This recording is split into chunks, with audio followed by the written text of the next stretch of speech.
흔히 말하는 우리 그 개턱, 정상적인 해부학적 구조를 그냥 무시하는 거죠. 그냥 여기를 그냥 확 자르는 거예요.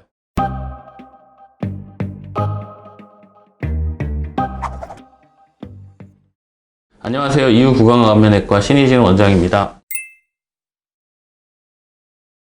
사실 사각턱 수술이 어떻게 보면은 또 되게 간단한 수술이에요. 양악수술 같은 경우는 막 각도가 바뀌고 전후방적인 위치, 상하의 관계, 변수들이 많이 있는데 사각턱 수술은 사실은 하나의 선으로 쭉 잘라내는 거죠, 턱뼈를. 근데 너무 많이 자르면 기능적인 문제가 생길 수 있겠죠. 뭐 신경이 손상이 된다던가, 옆에서 봤을 때 부자연스럽게 푹 패어 보인다거나, 흔히 말하는 우리 그 개턱, 정상적인 해부학적 구조를 그냥 무시하는 거죠. 그냥 여기를 그냥 확 자르는 거야. 그렇게 잘라야지 이 효과가 있다고 생각을 하는 거죠. 근데 더 이뻐진다 라고 보기는 좀 힘들 것 같아요.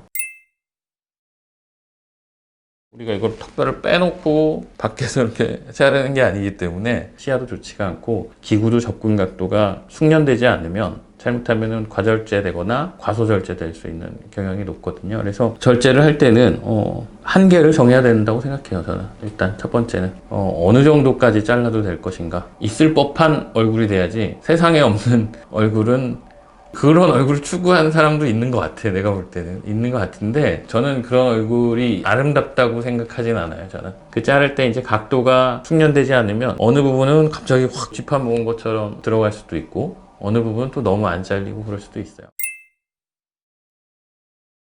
가장 흔한 거는 이 앞쪽에 생기는 2차 각을 말할 건데 뒤쪽만 열어서 우리가 사각턱을 절제할 경우가 있는데 절골을 할 때 여기서 한번 막히는 거예요. 여기가 어디냐면 이 신경이에요, 신경. 그러니까 이게 없다 그러면 그냥 여기 앞에까지 쭉 열어가지고 그냥 이렇게 싹 다듬으면 될 텐데 이 신경이 있기 때문에 그래서 보통은 뒤에서 열어서 여기를 이렇게 다듬고 하다 보니까 이 앞쪽에서는 접근을 못 하는 거죠.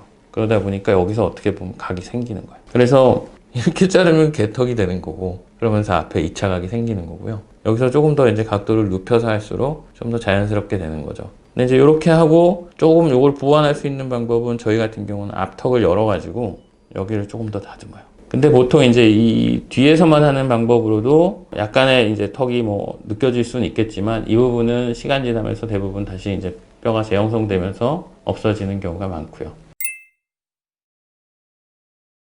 여러 가지 유형이 있는데 첫 번째는 정말로 이게 각도가 유지가 안 돼서 한 번에 하나의 라인으로 자르지 못하고 울퉁불퉁한 거죠. 네, 이런 경우에는 사실은 어떻게 보면 좀 다듬어 주면은 오히려 쉽게 해결될 수 있는 케이스인데 그게 아니고 이제 아까 말한 것처럼 너무 많이 잘라버린 경우에 너무 많이 잘라서 2차 각이 생기는 경우도 있어요. 그런 경우에는 방법이 결국엔 재건을 해야 돼요. 채워 넣어야 되는 상황인 거예요. 이게 이제 실제로 저희 환자들이 왔던 환자들을 CT 데이터를 가지고 실제로 3D 프린터로 뽑아낸 거예요. 여기가 이제 폭 패여 보이는 거죠. 그래서 여기에다가 이제 뭐 보형물을 우리가 이제 만들어 가지고 이런 식으로 맞춰 가지고 다시 이제 이렇게 하는 경우가 있는데 복잡하죠. 수술법도. 그래서 제일 중요한 거는 아무래도 첫 수술이에요. 첫 수술. 댓글에 글 남겨주시면 최대한 답변을 달아드리도록 하겠습니다. 시청해주셔서 감사합니다. 시청해주셔서 감사합니다. 맞나? 이거 좀 왠지 이상한데?